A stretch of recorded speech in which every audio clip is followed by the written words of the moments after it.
सर्वांना जय भीम। 1 ऑगस्ट रोजी लोकशाहीर अण्णाभाऊ साठे यांची जयंती आहे आणि रिपब्लिकन पार्टी ऑफ इंडिया राष्ट्रीय अध्यक्ष दीपक निकाळजे, बाळासाहेब पवार प्रदेशाध्यक्ष, दादासाहेब महासचिव यांच्या आदेशानं आम्ही संपर्क कार्यालय सातारा येथे साजरी करणार आहे।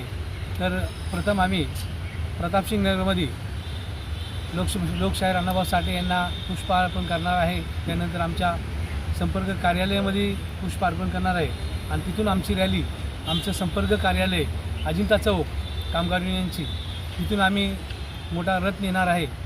रथामध्ये आमचं सर्व महापुरुषांचे फोटो असतील आणि संविधान असेल आणि अण्णाभाऊ साठे यांचं मोठं चित्र असेल आणि त्याला पुष्पार्पण घालून आम्ही मिरवणूक वाजत गाजत ऑफिस ते आपलं अण्णाभाऊ साठे पुतळ्यापर्यंत जाणार आहे आणि तिथून आम्ही बाबासाहेब आंबेडकर आणि अण्णाभाऊ साठे यांना आम्ही पुष्पार्पण करणार आहे।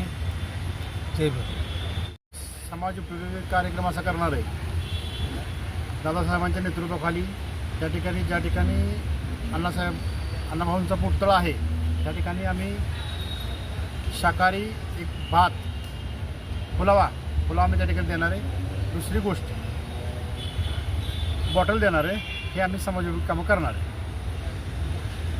तर मंतरवर जी कोण भाजप सरकारची खासदार आहे, कंगना नावाची जी भाजप सरकारची खासदार आहे, ती जे आमच्या युवक वर्गाला तिनं जी अपशब्द वापरलेत आंदोलन करण्याबद्दल, तिचा आम्ही जाहीर निषेध त्या ठिकाणी करणार आहे आणि तिचा चांगल्या प्रकारे जोड्याने तिचा सत्कार करणार आहे आमच्या पक्षाच्या वतीनं।